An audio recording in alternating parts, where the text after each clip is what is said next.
Welcome back into the Lions 24/7 podcast. I am Tyler Donohue, and we have a really fun episode in front of us here today on a Thursday, a beautiful day in State College. We're not sure when we get the beautiful days and the ugly ones this time of year, so we're embracing this one, embracing some sunshine, but stepping back inside of the studio to talk with Mark Brennan and Daniel Gallen, my Lions 24/7 colleagues. A little bit later here in the episode, we'll break down the new outlook for this depth chart for Penn State moving into summer. There's going to be some major roster additions, but taking away what happened during those 15 spring practice sessions and applying what we already knew about this roster, we'll work our way through a bit of a revised depth chart for the 2023 Penn State roster. But we begin with a special guest. And I said back in January, jokingly, that he probably has, outside of anyone who's hosted this show, been on the show as much as anyone else. And now we add another appearance to that list with Landon Tengwall today, redshirt sophomore offensive lineman with the Nittany Lions, formerly a top 100 overall recruit out of the state of Maryland. He joined us a bunch during that recruitment, before his enrollment, and a couple times now since his enrollment, stepping up in year 3 with the Nittany Lions in a lot of different ways. You'll hear about those right now. Landon, welcome back to the Lions 24/7 podcast. Thanks so much, Tyler. Thanks for having me. Absolutely. Well, we have a lot of ground to cover here, and it's going to include some serious conversation about this offensive line coming out of spring ball in a bit. But you're kind of carrying the flag on behalf of your teammates for a few different initiatives here, and I want to begin with what's coming up this Saturday. It's part of the Lions Legacy Club efforts to really put the spotlight on you guys, give you an opportunity not only to benefit yourselves as student athletes, but to mingle with community members, network, get a chance for fans to interact face-to-face. So before I start asking about it, why don't you give us the lowdown on what's going down down in Annapolis, Maryland this Saturday? Yeah, absolutely. No, so I think we got a lot of guys from Maryland, man, a lot of guys from that area, a whole bunch of alumni in that area, and we kind of figured there's not too much going on in that area. So we figured one of these weekends after spring ball, we'd go back and kind of plan an event there. So this is how that kind of came about. We got about 8 to 10 Maryland, former Maryland high school players that are here at Penn State, current, that are coming back, guys like Chop Robinson, Olu Fashanu, Devon Elise, Akee Wheatley, and obviously me and a couple more guys. It's going to be, we're going to be doing stuff like Q&A. We're going to be signing really any memorabilia anybody brings. We'll have stuff there too to sign. Also going to have auction off a couple really cool items, different paintings, stuff like that. And obviously food, drinks, all that good stuff. So it's going to be a really good time, kind of just, chat it up with the players and everybody, get to know each other. Now we have the link here on our YouTube video that if you're watching it that way, if you're not, and go over to lions247.com, you'll see this article up with the podcast. We have a link out where you can get some more information for this, but Landon did a nice job there. Again, it's 6 to 10 on Saturday down in Annapolis, Maryland at the Doubletree by Hilton. It's at 210 Holiday Court in Annapolis. It's $100 per person. And we've had a chance to peek in on some of these events, and specifically Mark Brennan and Grace Brennan have taken some photos of some of these events. I mean, this is not just getting a line one by one single file and have your 10 seconds with the Penn State football player and then be shuffled out of the room. This is truly mingling. No, yeah, we get to, it's really awesome to show our personalities now. I think, fans were kind of missing that a little bit for a while there. There wasn't too much community engagement with the players. And that's definitely one thing the NIL has allowed us to do. So it's been really awesome, mingling with the fans for them. They get to meet our families. All of our parents are going to be there, get to talk to them. So it's really cool. It gives everybody a different perspective and really gets the, people get to see us as, as people. It's really fun to just chat it up with different alumni and even really just anybody who's a fan. It's awesome to see that, and it's really cool. Now, we get a lot of interesting questions as media members, whether it's in Twitter or outside the stadium or up on our message boards. I'd imagine there's been some interesting questions thrown your way. What's some of the more, memorable moments you've had in those interactions thus far? Man, so I mean, some of them are pretty funny. I would say one of my favorite actually was I was talking to Ted Brown, board of trustee. I'm not sure if anybody's familiar, but older guy, awesome. He's on the board of trustees, and he challenged me to a push-up contest. This wasn't really anything I asked, but this was last Friday at the event, and he challenged me to a push-up contest. But then he said that every one of his push-ups I have to do 10. So I don't know where that happened at. And then he started challenging Mike Mauti too. So I don't know. It was getting heated up in the Hyatt Friday night. But I mean, honestly, everybody's always so awesome. we do get to, we get some funny questions. Normally they're about Coach Franklin that make me laugh the most, but and kind of just stuff about that. But no, it's awesome to just get to know people, get to know the fans. Like I said, this type of stuff wasn't happening a couple years ago, so I think the fans love it. Obviously, we're super excited to come back to Maryland and hopefully see a bunch of people there.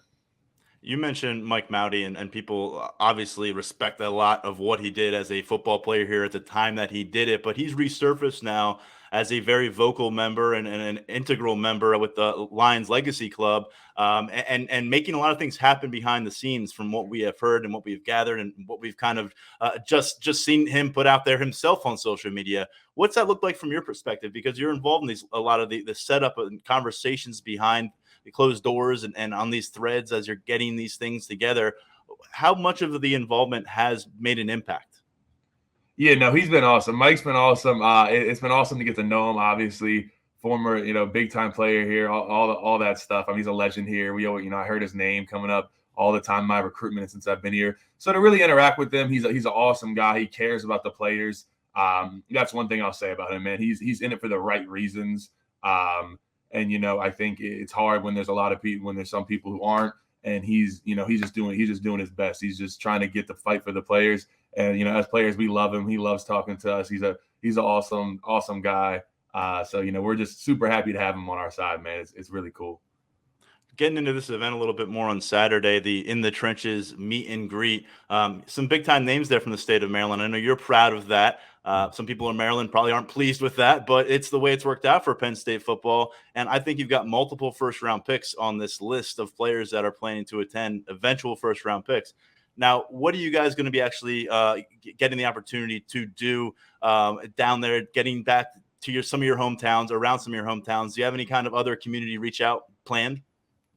Yeah, so obviously this summer we're trying to definitely do a lot more. For me separately, I am Sunday night. I am doing a kind of a Q&A, really about Penn State football. I wrote my book, The Men Up Front, right here. It is a little bit about that. It's going to be a really awesome event. It's on Zoom. It's free, 7 p.m. on Sunday.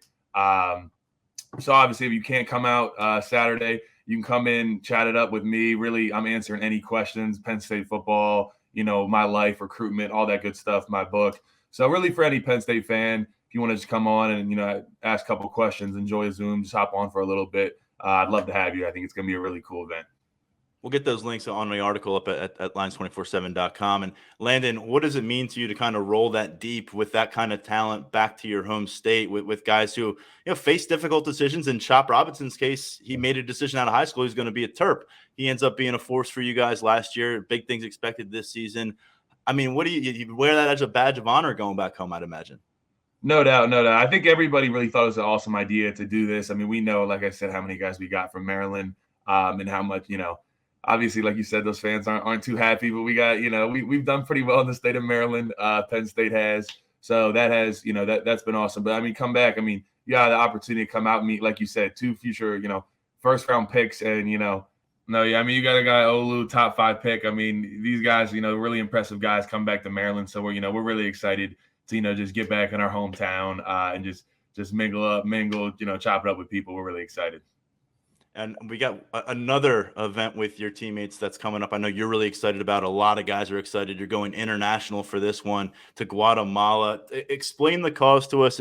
Yet again, another link we'll make sure we serve up at lines247.com and up on social media. But break down what's going on, because while people take that little break in between the spring semester and that first summer semester, you guys are getting on a plane and going to do big things.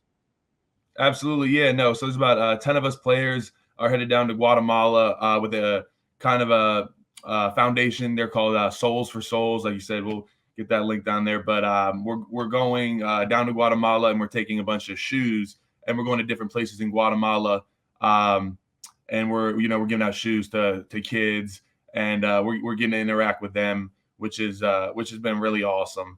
Kind of just planning that, getting to see everything we're going to do, the impact we're going to make. It's going to be really cool. So me and a bunch of the guys are really excited for that.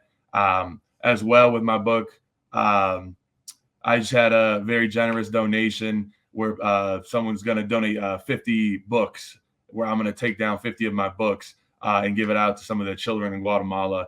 So I think that's awesome. I'll be announcing kind of who funded that donation actually at the meet and greet Saturday night, and I'll get that out on social media. But no, I really appreciate that, and it's gonna be a really awesome trip. We're just excited to go down there. A lot of us haven't never been out of the country, and just give back and make an impact. It's gonna be really cool. Landon, we spend hours and hours and endless hours on this podcast and writing about it as you as football players and how you're going to impact wins and losses on the field in the fall. I think you gave us a nice chance here in the last 10 minutes or so to peel back that curtain a little bit. And you're, being a brand ambassador in a few different ways here on the NIL front, in terms of community engagement and now in terms of service. How busy does this team, for the most part, stay when it comes to matters beyond football? Yeah, I'd say, you got to keep the main thing. So, when it's football, it's football. Spring ball, I really got into this in January, really getting the NIL front. And I really just wanted to make this great, not only for us now, but guys down the line. I want to come back in 20 years when I'm a season ticket holder and come to Penn State games and see Penn State be great. So, I'm not only doing this for us now, but, the guys of the future. But no, it's been, obviously, so it was, kind of started out in January. And then when spring ball came, you got to put that to the side, keep football the main thing. And now that we're back into the summer, it's, a lot of conditioning, lifting, definitely gives us some more time. We have a lot more free time to do, events and different stuff like this. So it's been awesome. So look for a lot more, different events all in the, PA, DMV region this coming spring and summer. So, we're really excited. And you're going to be coaching some kids up, if I saw that, right? Yeah. Yes, sir. Yep. Yeah.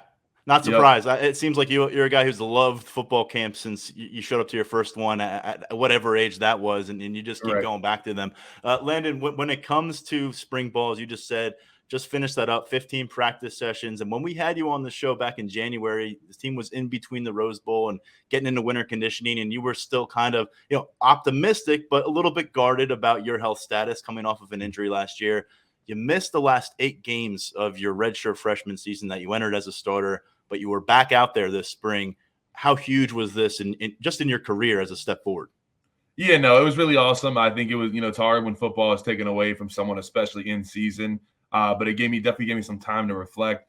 I really appreciate every day, even more so now. When you have something taken away from you that you really love, it's hard. So I really said, I just find myself a lot more appreciative and really enjoying every day. It was amazing to be back on the field, back in front of Beaver, in front of all the fans. There's no better feeling than that. So we're just excited going forward. We had a great spring though, so we're really optimistic. It was good to see you back in mid-March, whatever the day was, and practice number 1 out there in pads, knocking some of the rust off. When did you feel like you were kind of fully back into that rhythm, if at all, this spring? Yeah, no, obviously getting back into it definitely takes a little bit. Like you said, knocking the rust off when you haven't played for a little while. But no, I definitely felt pretty quickly on, just getting back into it, get back into the flow of the game. Definitely came really natural, and early on already feeling good, and then by the spring game, it was definitely feeling good on my A game. So it was I feel good, and it was an awesome spring ball. So I'm really glad it went how it went. It seems like based on our conversation in January, that the internal, I guess, feelings about yourselves in that offensive line room changed in a positive way over the course of last season. You had to watch a lot of that, I guess, transformation process while you were sidelined. Are you picking up on different vibes around this offensive line when you got back into the practice miss versus maybe where it was 5 games into the season last year when you had to step aside?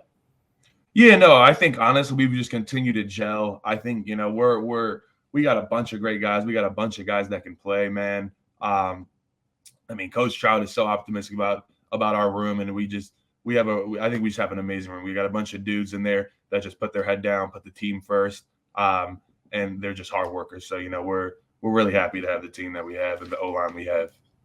Is Phil Trautwein essentially the same guy who showed up to campus a few years ago, or have you seen him evolve in different ways and maybe grow a different level of confidence because now he has personally recruited the guys that are filling up this room, and now he has some things on his resume here that he can point to for Penn State? I'm curious to see how that personality, how his approach has changed, or if it just stayed consistent every single year, every single day. Yeah, no, I think he's definitely grown as a coach and definitely learned things. But his base fundamentals come in, grind, just put in the work. One of the hardest working guys I know. That's remained the same. Obviously, he's picked up new things and taught us new things on the field, absolutely from that standpoint.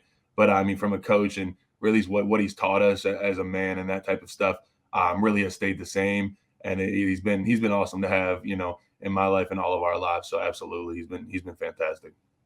A few minutes ago, you referred to Olu as a potential top 5 NFL draft pick. A lot of people thought that he'd be in the wait mode right now, getting ready to hear his name called and next weekend in the NFL draft. Instead, he's working with you. What was it like to see him attack the practice field again? He was sidelined with you for a long stretch last year. And just how special of a redshirt junior campaign could he have? Yeah, I mean, Olu, man, he's awesome. It's amazing to have him back. Obviously, for a little bit of selfish reasons, we're really happy to get him back next to me, man. He's amazing. One of the smartest dudes out there on the field, and I think the sky's the limit for him, man. He's one of the most impressive human beings I've ever seen. I'll put it that way. So no, I'm excited for Lou, man. You look to your left and you see Olu. You look to your right now, where Juice Scruggs used to reside. There's some new faces there. Let's start with Hunter Norzad, the man who stepped up at left guard when you had to leave the field last year. Started the remainder of the season there. What has it been like to work off of reps with him, and how is he kind of taken to that identity of a center, which is going to be different than anywhere else in the line? Yeah, no, I think Hunt. I mean, obviously, coming from Cornell, he's a super smart guy, but he's just like that on the field.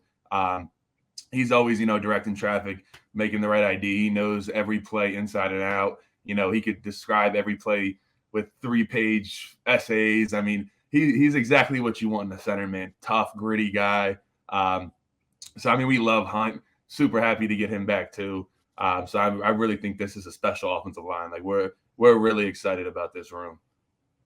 And when I sat down next to you in Pasadena, right in between you was Nick Dawkins, and both of you were kind of like, "This is great, but this is kind of a bummer that we're not involved." And you were hoping to get back for the Spring Bowl. He was able to do that.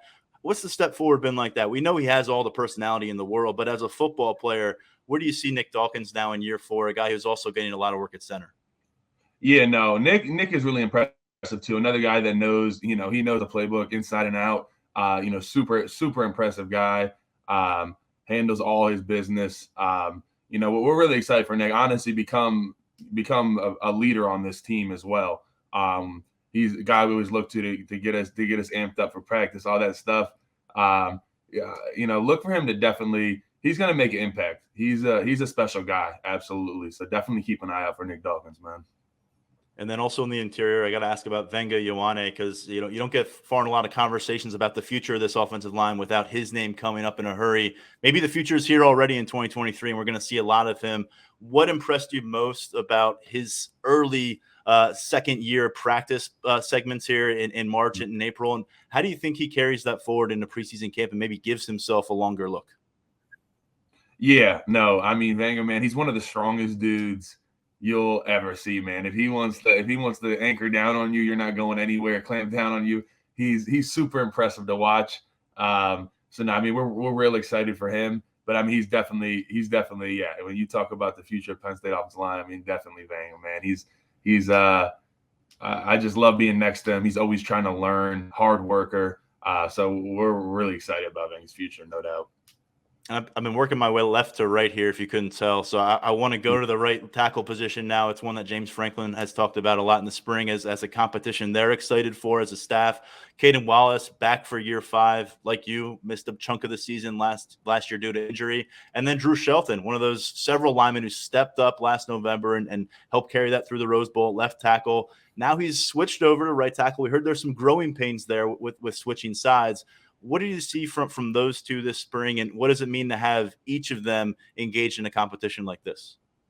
Yeah, no, they're competing their butts off, man. They both had great springs. We're real excited, and one thing that competition it breeds is breeds depth too. As we know, as you saw last year, a lot of us didn't make it all the way through the year. Obviously, knock on wood, but you got to have depth on the offensive line. You got to have pieces, and to have this many guys that can play is honestly it's a dream. I'm sure it's a dream for Coach Troutwine. We got a bunch of impressive guys on this offensive line. smart dudes, like I said, hardworking dudes that just put their head down and work and really just want what's best for the team. So, I mean, all these guys are working their butts off. We're really excited about this room. Got two more questions on the offensive front for you.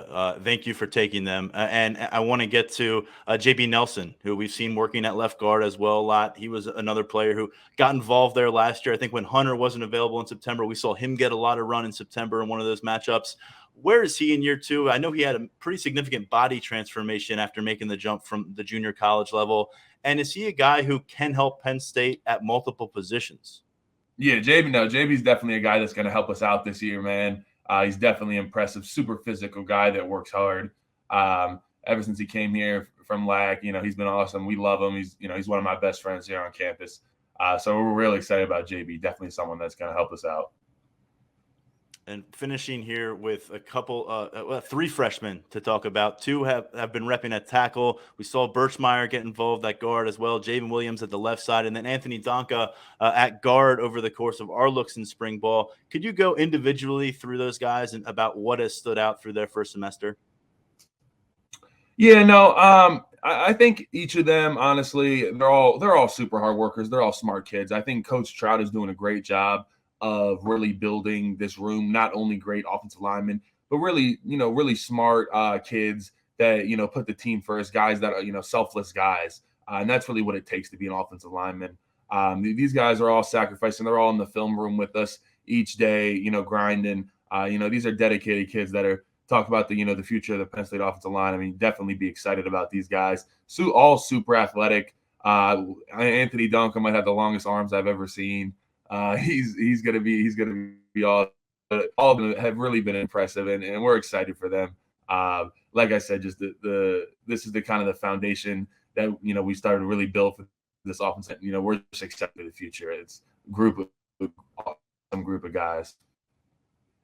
And we know that the blue-white game was a battle with that defensive front. They had their moments, and I'm sure that there was a lot of battles that we didn't see this spring. What has it been like? How would you describe this defensive line that Penn State's bringing to the field this year? And particularly, who are some of the guys who just gave you hell this spring? Yeah. I would say the number one word I would use is athletic. You got Chop Robinson, Adisa Isaac. You got Devon Elise, Hakeem Beeman, man. You want to talk about someone that gives you hell. Hakeem Beeman got hands like Aaron Donald, but he'll get up under you and forklift you too. So you got to be ready, man. And then obviously, man, you look at guys like Chop and Deese. I mean, they're screaming off the edge. Definitely giving our guys work, giving the offensive line work. It really is iron sharpens iron here at Penn State, especially in the trenches, man. We go at it every day. And I'm not going to finish this interview with a defensive question, so let's go with an offensive one. Last time we had you on the show in January, you told me you were very impressed with Drew Aller's ability to eat a steak dinner when he joined you guys for at a restaurant at the offensive line group. What are you most impressed by what you saw during the 5 weeks of spring ball from the quarterback? Yeah, no, definitely some poise setting in. Obviously, he's getting a little older, getting a little more comfortable, and you can definitely sense that from offensive line standpoint. Him really starting to get more comfortable back there, directing traffic, directing us, really know what's going on. Definitely, starting to become a leader. So, we're really excited for Drew's future. Super impressive guy. I love him. Like I said, one of my best friends here as well. So, we're really excited for him. All right, Landon Tengwall in year 3 with Penn State, working toward his redshirt sophomore season. We're going to see a lot of him on the field this fall. Landon, you've got a ton going on. We'll do our best to make sure all the appropriate links are where they need to be. But this Saturday, just a reminder, at the DoubleTree by Hilton Hotel in Annapolis, Maryland, a great opportunity to get together with a lot of Penn State players from that state. And those details can be found at lionslegacyclub.com. Landon, thank you very much. We'll catch up with you down the road. Thanks so much, Tyler. All right. Take care. Lot going on for Landon Tengwall, who is a good representative for this program in terms of a lot of these guys who wear several different hats that don't involve a helmet. Let's jump into a different conversation now as we look at this 2023 Penn State depth chart and where the program is coming out of spring ball. Daniel Gallen, Mark Brennan join us right now on the Lions 24/7 podcast. And guys, maybe I could have made it a lot easier on us and just said, hey, Landon, can you go through the entire depth chart for us? But I didn't want to put that kind of pressure on the young man. So we'll put it on ourselves. First off, how you doing, Daniel? Mark, it's a beautiful day in Happy Valley. It's great to be on here chatting, and can't wait to get outside a little bit later today. Yeah, I wanted to make a quick note on Landon. Excuse me. I had a chance to stop by a Lions Legacy event on Friday, and he was the first player there. And what a leader he's become. Not that he didn't always have those skills, but when they needed something done, the adults in the room, and he's obviously an adult, but the older people in the room were like, "Hey, Landon, could you get everybody to, know that there's a silent auction going on?" And Landon took over and announced to everybody that there's a silent auction, that there was pizza in the back. And, he just kind of to see, knowing where when we first saw him as a 14-year-old at camp winning the big man challenge against high school athletes, you always knew that the physical aspect was there. But to see somebody grow as a leader, always been a super intelligent guy. And then to see him talking to you is just tremendous. So that's fun. And, I'd encourage people, if you're just getting in now, you're crazy, go back and watch the beginning of the replay. And Landon just does a great job as always.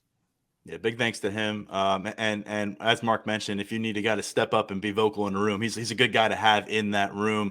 Mark, you published it on Thursday morning. We put our minds together on Wednesday to try to get this all figured out and finalized. And it is our depth chart coming out of Penn State spring ball, and a couple of things that you got to be aware of here. We included guys who were missing time during the spring due to injuries because they're still part of this team. We did not include anybody who is not yet on this roster. So missing a couple of transfers, you're missing several freshmen that are going to be joining before preseason camp gets underway.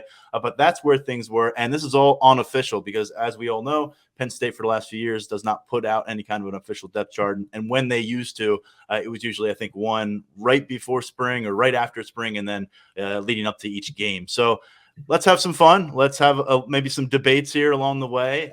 Does anyone want to make a push against who we have as QB1? And Mark, that's Drew Aller right now.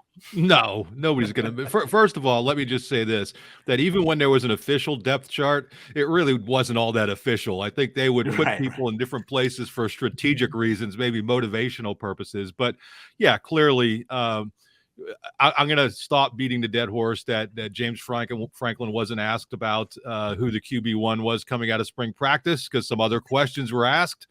But he didn't really need to be asked. So I'll let that go. And I think it's obvious Drew Aller is the guy. Josh Pate had some great discussions with Drew Aller, with the coaching staff. And, Josh Pate is saying that he's number one. That's Josh enough Pate for declared me. It. Yeah. Yeah, exactly. I'll take it from Josh, but I think he's clearly the number one. Obviously, Bo Pribula, number two, and Jackson Smolik, number three. So there's no question there whatsoever. I think one of the keys is getting a couple walk-ons on in the summer for depth and for that scout team.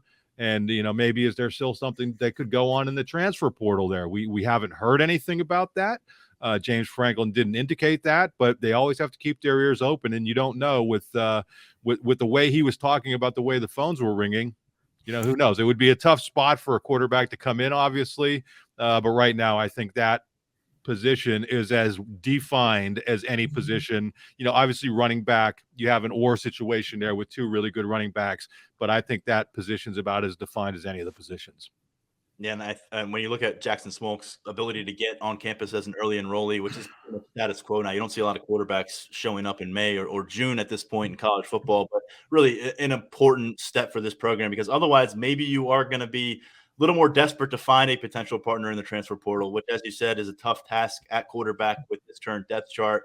Jackson Smolik gives you some accountability at this point. He'll give you more accountability once he gets through August, to the point where you feel like he's a guy that can carry that clipboard at least and chime in when he needs to. You hope he doesn't have to see much action. He one pass in the blue-white game, which you pointed out earlier. And as you said, for practice purposes, really important to get some more arms in this camp. They did not have any walk-on arms during spring ball, leading up to the Rose Bowl last year with Bayer exiting. They didn't have a lot of arms then. So it's going to be big to have two walk-ons joining the program. At running back, you can work your way through those top two, put them in any order you want. I think Katron Allen got about 4 or 5 starts last year, and Nick Singleton ended up with 6 or 7, and Kevon Lee got the first couple. Doesn't really matter, and clearly the plan worked. I mean, neither of these guys went 25-plus carries in a single game. They typically landed somewhere between 16 to 21 carries per game, and they all played 13 games, which makes it really important to bring up running back 3 in this situation, Trey Potts, who's due on campus in a couple weeks, 1,200 career rushing yards with Minnesota, the number 2 guy there last couple years. May have had a big 2021 season if it hadn't suffered an injury in his own right after Mo Ibrahim goes down. And then you work your way through some unknowns, walk-ons, guys who have been on campus for a while, and Tank Smith and Tyler Holsworth and Emil Davis. 2 years for Davis and Holsworth. Tank Smith's been here for what feels like 4 years, I think, at this point. And a couple freshmen, Cam Wallace and London Montgomery, who's coming off of a knee injury that cost him his entire senior year. I don't think there's a lot that we're missing from running back as part of the conversation, but if I did, Daniel, feel free to pick it up and then take us over to the tight end room. No, I think that that running back, kind of like tight end, which we'll talk about, is pretty cut and dry. When you look at, you have your top line guys at the top. They're not interchangeable as players, but in terms of this exercise, it kind of doesn't matter whether your number 1 is Katron Allen or Nick Singleton. And then the biggest question, I think, with this depth chart moving forward is how exactly, Cam Wallace and London Montgomery fit into that room. I know that there's questions about each player's physical readiness to contribute when they get here this summer. But, can one of those guys be a 4th running back if it comes to that? Will they be ready for that? I think that's something that you're going to monitor, but it's kind of hard to overstate how big and how needed that addition of Trey Potts was in terms of having that security blanket and making sure that someone isn't necessarily thrust into a role before they're ready to. And so many of the things that J1 talks about, guys, is the pass blocking, the non getting the football aspects of being a running back. And Trey Potts can check all that kind of stuff off the list after 4 years of playing at Minnesota, the last few of being a real viable option in a backfield at the Big Ten level. And Daniel, at tight end, as you said, we look at the top, and although things may be a bit murky because we haven't seen them in action since January and the Rose Bowl, but Theo Johnson, Tyler Warren, very established. You can point to availability issues maybe on both their ends because of how their snaps have gone the last couple of years, but so far separated from the rest of this tight end group, which you can dissect for us a bit here. Definitely. I think that Theo Johnson and Tyler Warren are definitely your headliners there. We've talked about it since pretty much the second half of last season when Theo Johnson really started to come on, that he is someone who has a very high ceiling. He's someone that can make a lot of plays for you, can be super productive. It'll be interesting to see how he comes along in the blocking aspect of the game. We saw Brenton Strange do a lot of that, dirty work as that H-back. Theo Johnson is a different body type, but it'll be worth watching how he's maybe become more well-rounded, how he's been able to add that to his game. And then Tyler Warren, I think that he was really stuck in that number 3 role, it felt like, the past couple of years. And, in the red zone, he was a weapon in terms of some of the catches that he's made, in and around the goal line, in the end zone. He's got some acrobatic skills. We did see some, more downfield passing. I think he had the long touchdown catch against Minnesota. But I'm really interested to see what a bigger role looks like for him, especially in the passing game. Maybe used a little bit less as a gadget player, even though I'm sure Mike Yurcich is looking forward to that.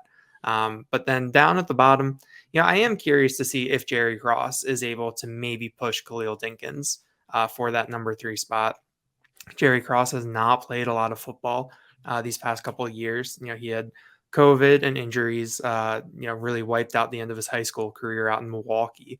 And then coming in, James Franklin revealed last year that he had a preseason injury that he was working through and didn't really get onto the practice field until the later part of the season. So now that he's had this year in the program, physically, he looks very impressive, very imposing. What does that battle look like for number 3? So, I think that among those top 4 guys, I think that you have the potential to, kind of keep this tight end group humming like we saw the past couple of years. You don't really have a Brenton Strange type athlete in that group. But I think that it's a group that can be successful. And then it's wait and see with the freshmen, what they look like. Can Joey Schlaffer come in? Maybe do something. We've talked a lot about Mega Barnwell and his future. And then when Andrew Rapplier gets here, I think he's maybe a bit of a wild card in terms of pushing some of the guys ahead of him who've already been here. It was such an uneven year for both Johnson and Warren.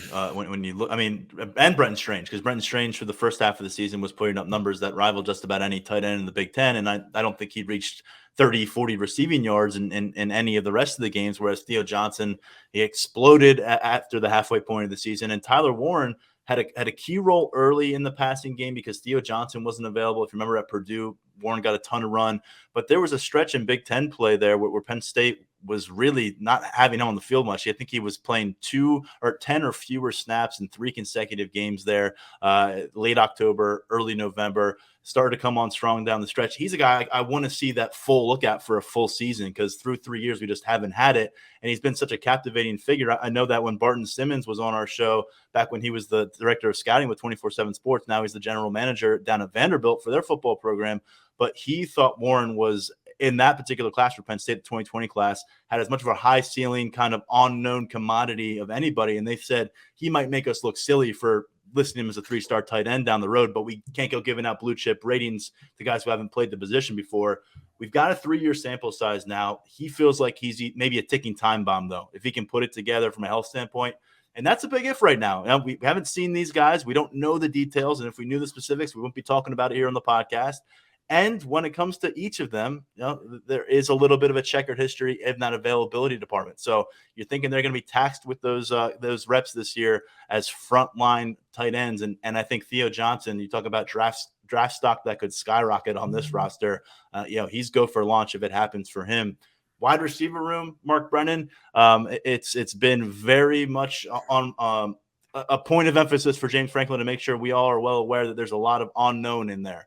We came out of the blue-white game, I think, with a better understanding of how things were trending in the room, specifically with Omari Evans. You can probably cluster Caden Saunders in that conversation as well, but slot Keandre Lambert-Smith as a senior in one starting spot, slot Harrison Wallace as a redshirt sophomore in another starting spot, and then everybody have at it with maybe a few guys building an edge coming out of spring ball. Yeah, I'm such a loser that I went back and rewatched the entire blue-white game on the video of it, and then just going through the eye in the sky photos that I take during the game. And I was a little surprised at how much they've played that top trio. And I think we can say Omari Evans is in that top trio now with the first team. And I assume that's because they want to develop that chemistry, not just with Drew Aller, but with just the first team in general, because that trio was in there with Bo Pribula as well. But there were very few sub-ins during the game. Here and there a little bit, but just not an awful lot. And that's a far cry.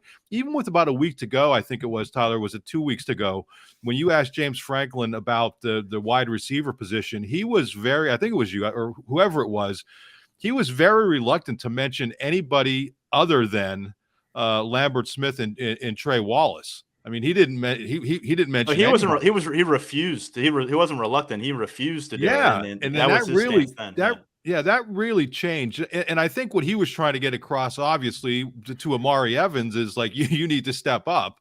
And once he did that in the blue-white game, outside of his celebration, he then all of a sudden James Franklin was talking about, how well he's done, and he looks like he's kind of separated himself a little bit. But obviously after that is where you really wonder, and we had somebody, and I would actually agree with this. Somebody had mentioned that maybe Caden Saunders should be ahead of Liam Clifford in the slot, and that would be I think that's fair. That may be like an either or situation. Yeah. But yeah, as you look down, Malik McClain, I like some of what we were able to see there. Malik Mega, I think he's kind of like, when we put together that now or never list going into the season, I think he's going to be a guy who's kind of on that now or never list. He's really established himself as a special teams player, an outstanding player on special teams, but he's yet to really show those natural pass receiving skills. We saw a little bit of Tyler Johnson, and Anthony Ivy was a guy I liked. Obviously, Dante Cephas is coming in. He looks like he's angry. He looks like he's ready to get some things done. So we'll see how he fits into all this. But let's go back to what James Franklin said and what Drew Aller said after the blue-white game. it is imperative for all these receivers and quarterbacks to get in Haluba Hall, get on those outdoor practice fields, and get as much work in as possible. Because when you look at the rest of that offense, boy, they are loaded. And I think the talent is there. The talent is there, obviously, at quarterback, and I think the talent is there at wide receiver. It's just a matter of getting everybody on the same page. But I love the fact that they came out of the spring with what appears to be a clear-cut top three. I think that's always good going into preseason camp. I like what they have cooking in the slot right now. That was a question, I think, going into the offseason, how that would work out. Keandre Lambert-Smith, by all accounts, has had a strong spring, quiet blue-white game. Not worried about that. I look at the box scores from the last several years with guys who ended up, like you alluded to before. Don't dig too deep into that box score. But I think you're right. I mean, whether you go next on that list is Liam Clifford, who you have heard some good things about, but not to the point where there's necessarily buzz about him in year 3. And Caden Saunders exiting spring ball, that trajectory seems to be where you'd hope it would be compared to where it's coming out of his first year. It's pointing upward.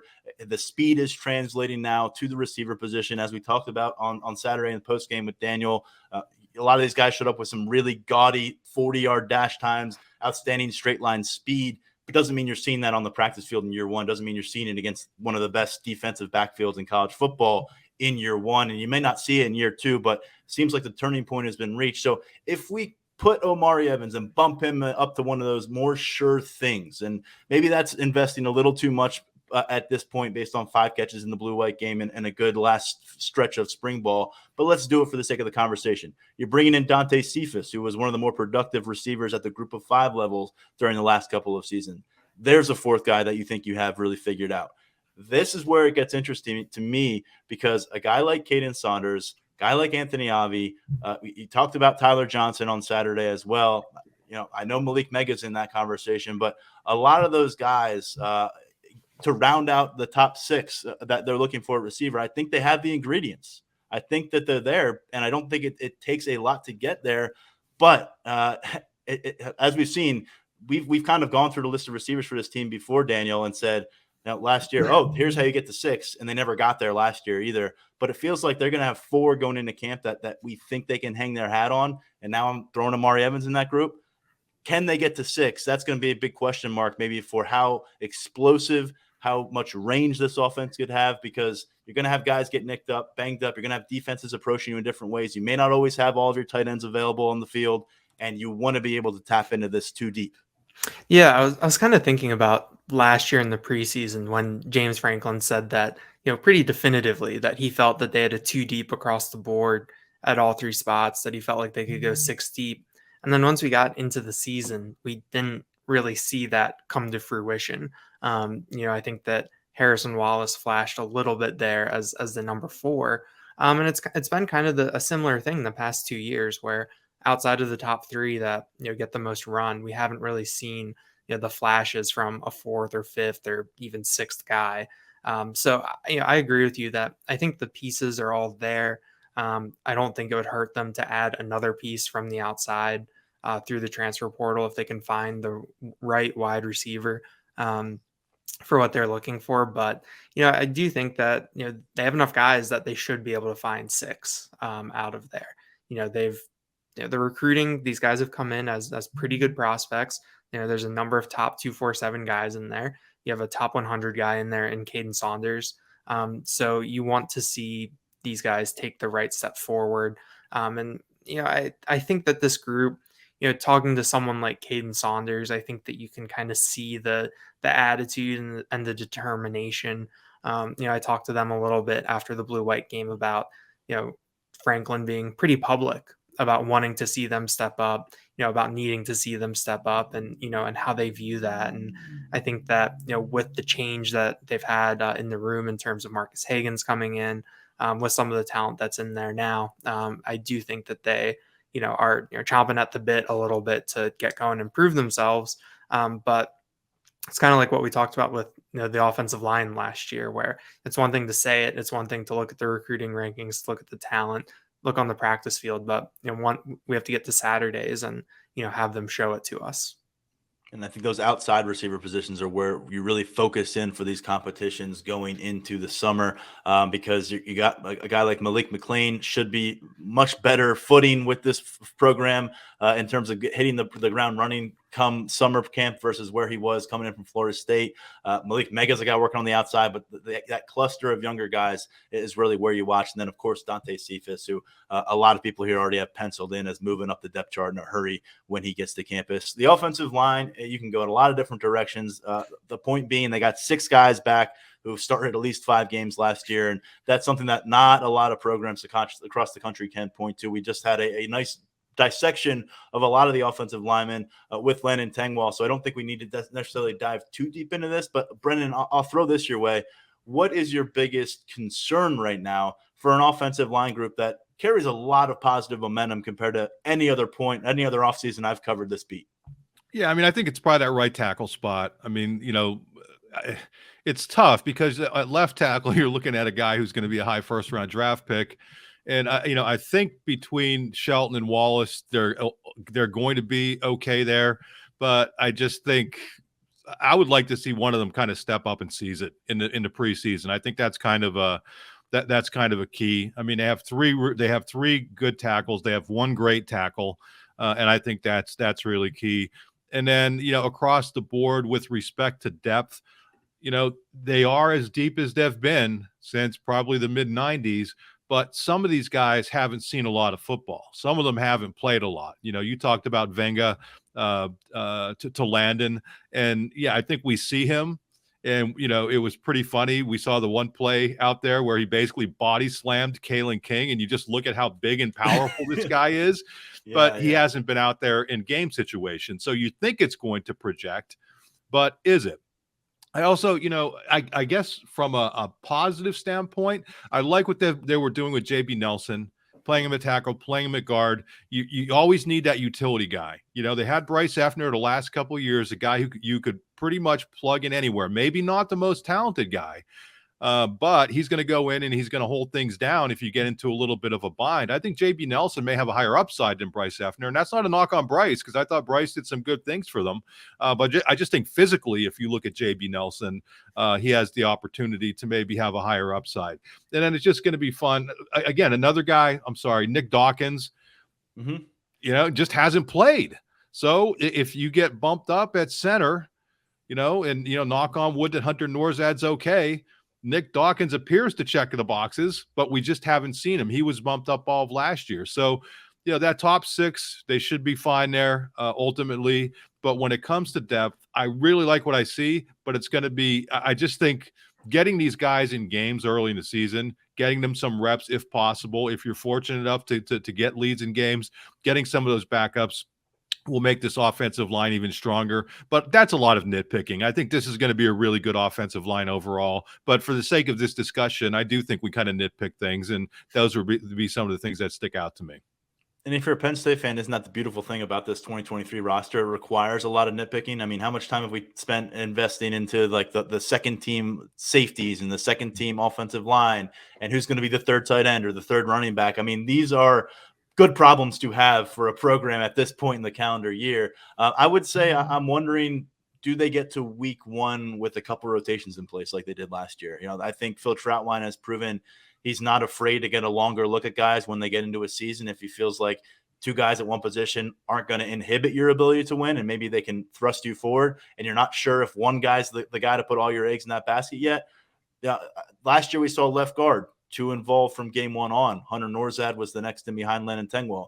We saw Bryce Effner being involved on a rotational aspect. And ultimately what happened? The starters at both of those spots got hurt, and the guys who were rotating in became starters, and they were prepared for the opportunity. So a couple spots I'll be looking at. I think a right tackle is an obvious one. Do we get to a point where against West Virginia on September 2nd, you see Caden Wallace, the fifth-year senior, operate at that position for the first 3 series, and then you see the second-year man, Drew Shelton, trot on the field, and he gets a couple under his belt. Is that going to be the approach at right tackle? Is that the right approach? That's up to Phil Trautwein, Mike Yurcich, and James Franklin.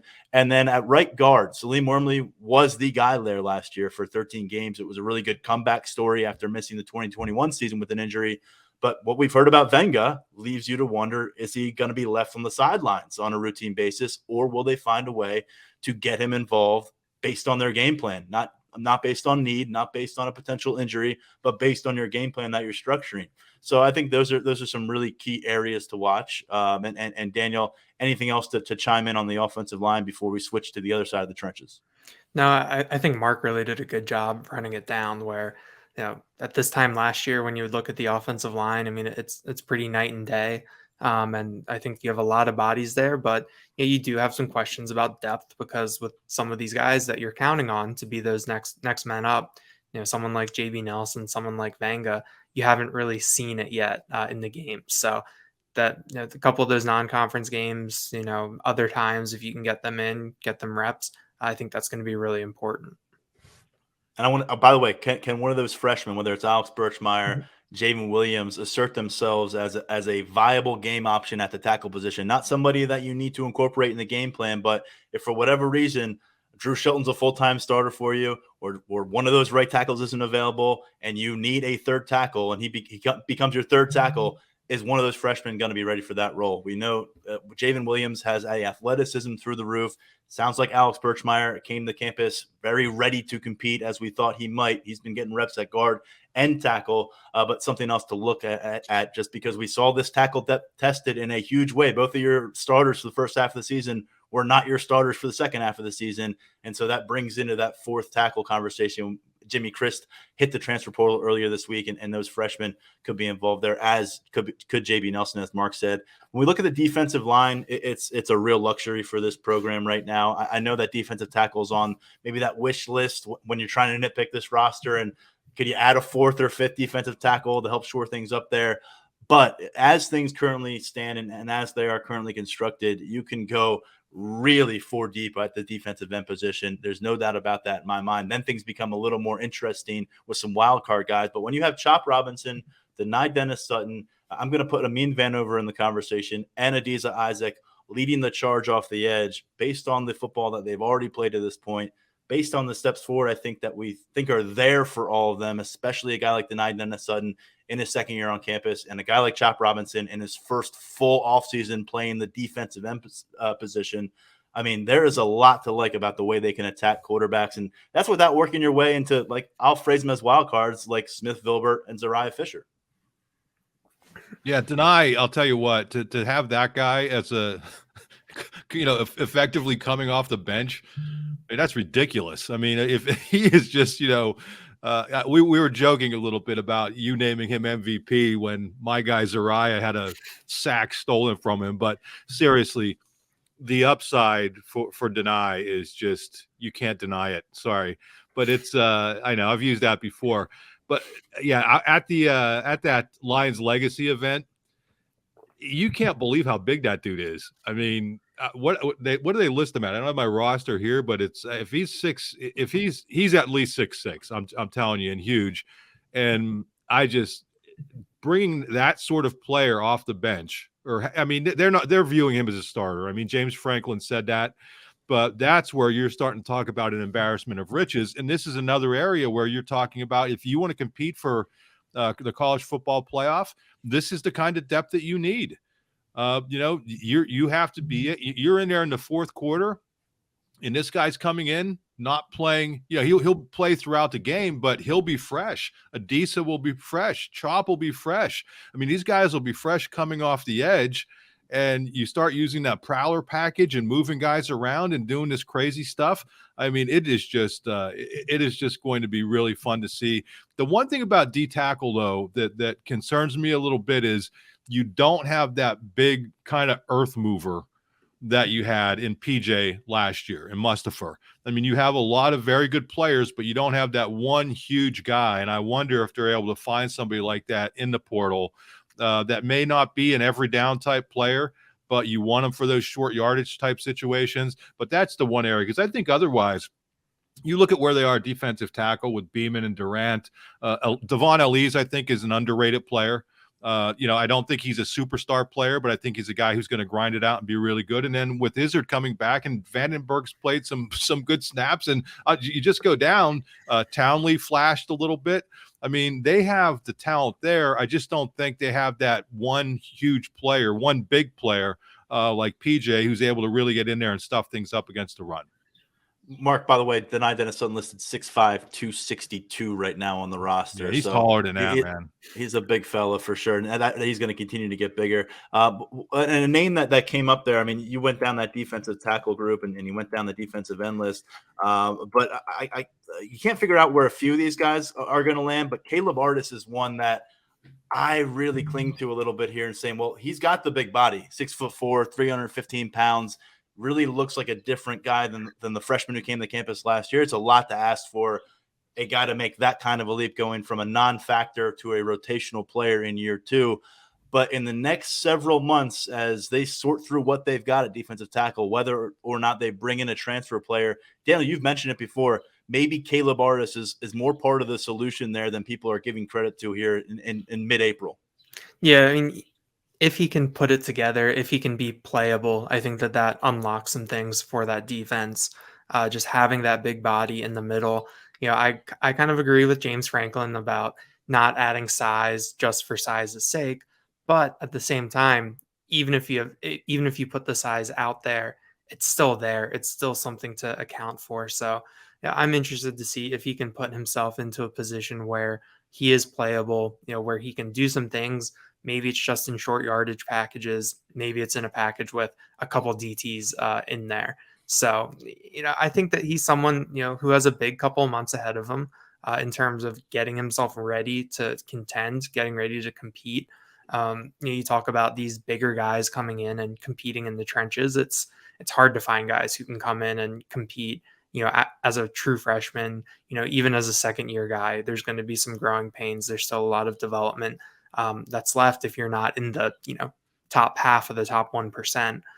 So, I think Caleb Artis, is someone who, if he is making these steps forward, if he is, in a position to play, he can change the complexion of that defensive line a little bit. But, it's no surprise that defensive tackle was a position that James Franklin mentioned as one that they're keeping an eye on as they go into the offseason. I'll throw one more name in there, Sam Siafa. I think he did some two-way lineman work in year 1 as a walk-on. He went to high school with Drew Shelton. I noticed him on the field this year playing some defensive tackle this spring. I thought he was moving around pretty well. We got a bit of a look at him in the spring game. Just another body out there for them to work with. But I thought from a walk-on perspective, seeing a guy move around out there with the defensive line, he's another defensive tackle to know out there, Sam Siafa. As of right now, not going to see a major impact movement coming in this summer at defensive tackle or defensive end. You got some freshmen coming in, but no one that we're really circling as far as coming in September and making a big play. By the way, we talk about getting after the quarterback. Abdul Carter showed he can do a lot of that from the linebacker position last year. His versatility and the versatility of Curtis Jacobs at linebacker seemed to open the floodgates on what Manny Diaz might be able to come up with between now and September 2nd and beyond, because we have firmly put Tony Rojas into that green light category. Maybe they haven't done it publicly as a staff yet, but I think we're going to see Tony Rojas go full steam ahead as a freshman, and maybe Tamir Robinson puts himself in that conversation too by the time August wraps up. But right now, you look at a team that returned 5 of the top 6 linebackers in terms of defensive snaps from that roster last season. The only guy who's out of the mix is Jonathan Sutherland. Insert Tony Rojas. Hello, Manny Diaz. Enjoy your summer of game planning. Mark Brennan, take it away. Going back and rewatching the blue-white game, Manny Diaz was blitzing. I mean, come on, man! Against that poor white offense, and people are like being critical of the second-team offense, and he's Prabula is getting attacked by Kobe King and Abdul Carter. It's like, come on! It was like that was unbelievable to see. But yeah, hey, you talk about Rojas, and what I loved in going back and watching that is how chippy that guy was. Oh my God. He was like bumping into people. And, even if he doesn't play a lot, but I do think he's going to be greenlit, and I do think he's going to see reps. That's a guy who's he seems like a perfect fit for special teams, doesn't he? I just think he could be somebody who goes out there and crushes skulls on special teams, just the attitude that he has.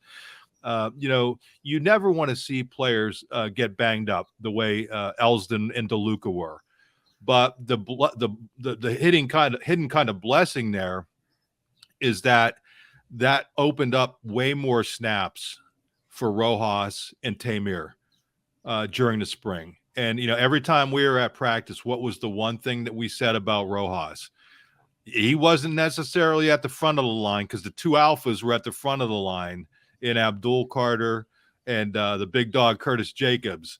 But Rojas was usually number 3. He kind of knew his spot, but he was pushing his way up there. And just to see the reps that those guys got, and then for them to come into the blue-white game and both of them to play well in front of that crowd, I thought was really good. But this is almost like the offensive line that when Daniel was talking about it before. I mean, last year at this time, we were wondering who was going to be where and how things were going to play out for linebacker. And now, wow, I mean, their starting unit is going to be really good. You have 2 Mikes who have played a ton of football, and then you have backups who look like they are really effective type players. So I love what they have at linebacker. And again, Manny Diaz blitzing these guys against poor Bo Pribula in that second-team offensive line, that was just unfair. We've got, as currently constructed, Rojas as the third-team Sam behind Dom DeLuca. Tough spring for DeLuca to miss, a guy who's got a lot working in his favor right now with Penn State, and he's a spring ball team captain. But in terms of not being able to put some looks out there at linebacker and Rojas doing a lot of that work, I wonder how that shapes up at Sam with Curtis Jacobs as the presumed starter there. How much do we see Rojas involved? How quickly does he get in there behind Jacobs? And then how much do we see Rojas maybe get involved at the will linebacker position?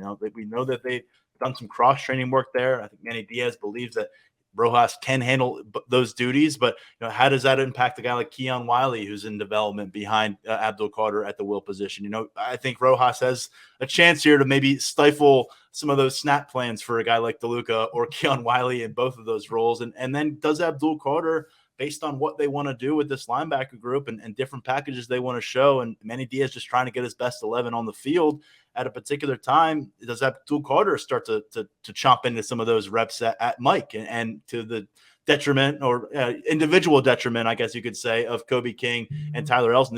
These guys all want to win games, and Manny Diaz wants to get them there, but it's going to be interesting who has to take a step back, because you're not going to see an even distribution across 6 linebackers here. And you're going to see a guy like Abdul Carter rarely leave the field. Probably the same for Curtis Jacobs.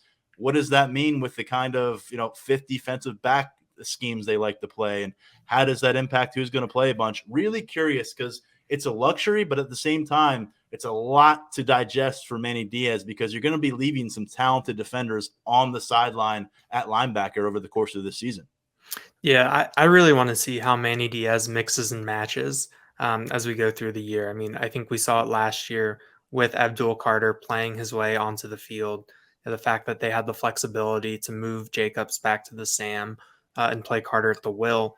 And then in the Prowler package, it would just be Jacobs and Carter out there. So, I want to see, what kind of things they're able to do, how to move guys around, how to get different combinations of linebackers onto the field together in different situations. But, this group is deep. I really do like that combination of Kobe King and Tyler Elsdon in the middle. I think that those are 2 guys that, have their limitations, but, know this defense, have experience, and can be kind of right place at the right time, linebackers for you.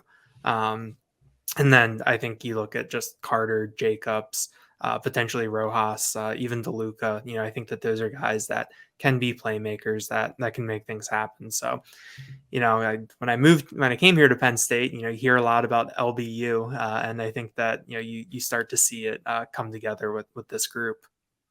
Kavion Keys incoming as well, top 24/7 linebacker from Virginia, making the move to campus this summer. Defensive backfield, a lot of jobs that whoever starts the game isn't necessarily going to play the most snaps. We're going to see a ton of reps dispersed across this secondary as we did last season. But let's start the safety position, guys. You got Keaton Ellis, a returning starter. I think he played the 3rd most snaps among all safeties last year, but he started every game across from Jair Brown.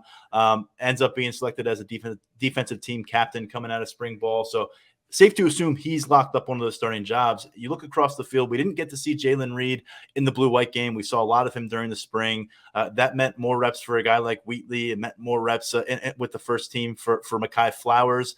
But I think Wheatley's a focus there because we've seen a lot of Big Ten action for him based on last year. We saw less of that for KJ Winston, right around 100 defensive snaps to his credit. But I'm going to make the case that we got to make sure we include him in the conversation for who emerges at starter. I understand why we went with Wheatley or Jalen Reed in that role, but I think Winston has that kind of surging power this offseason to get to the finish line come September and be one of those, wow, that guy won the starting job kind of moments in year two. Yeah, one thing when we do this, you can only put so many ors in there, or it becomes confusing for people, and that's why we put Winston under Keaton Ellis. I mean, he that could be a triple or on the other side. I just don't. I don't think you name a team captain who started every game last year and don't expect him to still be the starter if he's healthy. So yeah. I think he's going to be the starter, but I think all four of those guys are going to play a ton of football, and I think that's as good of a foursome at safety as they've had. Just in a long time. KJ Winston was a guy who was another buzz guy coming out of spring practice. Seems every time that we ask somebody, whether on the record or off the record, who was worth watching, who was playing well, his name came up over and over and over again. Some people even project him as a future All-American. So, yeah, I think all four of those guys are going to be really good players for them. I think they're just in a terrific spot there, especially when they start figuring out exactly what they're going to do with that prowler package, with the nickel, with the different things that they do. And that's the other thing when you go back to linebacker. Hey, Manny Diaz has shown that he loves playing these multiple defensive back kind of sets, and the creativity with the defensive ends where he'll play three defensive ends, but he is not afraid to lean on a lot of different defensive backs. And I think with the core of safeties that they have, that's a really good starting place. Then when you expand that out to what they have at cornerback and even nickel with Daquan Hardy, when you talk about the mix and match options, Daniel, I mean, at linebacker, now all of a sudden you're looking at the secondary and where you can play all of these different guys. I mean, I just think they're in a really good spot, even having lost a guy as good as Jair Brown. You can wreak some serious havoc with this back seven. I mean, and if you're an offensive coordinator and if you're a quarterback, series by series, you're just not quite sure who's going to be lined up across the field. And we've discussed it. It's not just the speed and athleticism back there in the secondary. It is elite level length. And that can erase some things for you as an offense. And it may take a mistake or two for you to realize that those options have been erased. And who's coming after your quarterback? I mean, because you never know. They will bring people from anywhere. Daquan Hardy is an effective pass rusher, as little as he is. I mean, I know he didn't do it as much last year as he did the year before, but all of those guys, I think, are completely comfortable attacking the QB, so that makes it even more fun. Johnny Dixon last year, I believe, had 4 sacks on the season. He was a major presence during the line of scrimmage as well. Yeah, and I think when you look at these safeties, I think you really want to factor in what their interplay with the linebackers is like. I think that Jalen Reed is someone who is on the bigger side and has the ability to, potentially step up and play a little bit more in the box. So, if you roll a 3 safety set out there with, Ellis, Wheatley, and Reed, you can move Jalen Reed around, the line of scrimmage, have him there. And then, I think we laid it out pretty well on the depth chart where you go 3 deep at each spot when you factor in Mekhi Flowers and Tyrese Mills as 2 guys that worked behind the scenes last year. And then I think I was talking to KJ Winston after the blue-white game, and he said, yeah, and we've got more guys coming in this summer when you think about King Mack, Dakari Nelson. So I think that it's a very, very fun group. I think that last year showed that they can get these guys reps and put them in positions to make impacts, and I'm excited to see what they can do again this year. We've got King, preseason All-American, projected first-round pick next year's NFL draft, solidly in that starting role at cornerback. We've got the or right now in between a couple of guys who started their career elsewhere, Storm Duck, who just came in from UNC, and then Johnny Dixon, who's in year 3 out of South Carolina. Dixon, by the way, is the guy I would circle 3 times over here because I think he's going to be all over the field for the team this year, whether he is at a starting cornerback job on the perimeter or working in that nickel role. He's battling Daquan Hardy right now. We know Hardy's had a really nice run in nickel coverage, playing against slots the last few seasons, but Johnny Dixon's really vying for that kind of a spot. He seems to be the man who's really stepped up when it comes to the Prowler package and what Jair Brown was able to do last season there.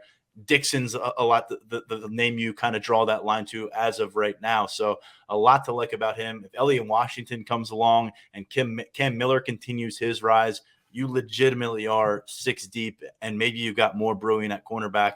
Can they get there at safety? Can Mekhi Flowers take that next step? And can one of those freshmen, like a King Mack or Dakari Nelson, assert himself over the course of July and August to make you feel good about that? That's a lot, asking a lot. And Tyrese Mills, I think, is going to be an important year for him to just kind of refine himself at safety. But they may have the pieces to be 6 deep at safety too. So a lot of depth is what we're getting at here as we review this depth chart for the last 45 minutes or so. Guys, I think we can just not do special teams right now. We addressed it last episode and on the post-game podcast as something that, we're eyeing up.